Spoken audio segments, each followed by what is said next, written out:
ইসলামপুর পৌর এলাকার একাধিক প্রাথমিক বিদ্যালয় এর বার্ষিক ক্রীড়া প্রতিযোগিতা অনুষ্ঠিত হল আজ।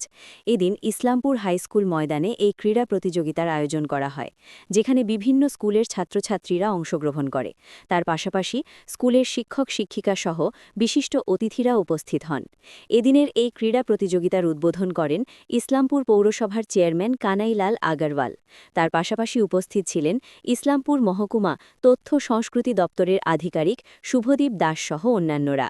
জানা যায়, আগামী দিনে সার্কেল স্তরে খেলা হবে, তারপর জোন স্তরে, এরপর জেলা ও রাজ্য স্তরে এই বার্ষিক ক্রীড়া প্রতিযোগিতা হবে। আজকে এগুলো পশ্চিমবঙ্গ প্রাথমিক শিক্ষা পর্ষদের অন্তর্গত ইসলামপুর মিউনিসিপ্যালিটির যে স্কুলগুলো আছে, প্রাথমিক স্কুল এবং এসএসপি, তাদের বাচ্চাদের নিয়ে বার্ষিক ক্রীড়া প্রতিযোগিতা।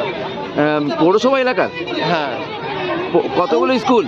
এখানে মোটামুটি 35টা স্কুল আছে আর মোটামুটি 400-র উপরে বাচ্চা আছে। আর তো বলছি যে এই যে কতদিন চলবে এই খেলা? এটা আজকেই শুরু, আর পরবর্তীতে আবার সার্কেল লেভেলে যাবে, তারপর সাব ডিভিশন লেভেল এবং ডিস্ট্রিক্ট লেভেল ও স্টেট লেভেলে। আজকে কি এটা প্রথম ধাপ আর কি। কি নাম আপনার? আমার নাম রণজিৎ সরকার, শিক্ষক সেক্রেটারি।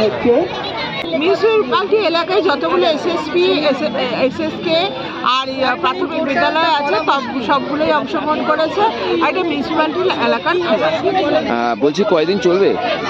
আজকে তো মিউনিসিপ্যালিটি খেলা হয়ে যাবে, এবার হচ্ছে 24 তারিখে আমাদের সার্কেল খেলা, তারপরে হচ্ছে আমাদের জোনাল খেলা চোপড়াতে, তারপরে জেলার খেলা।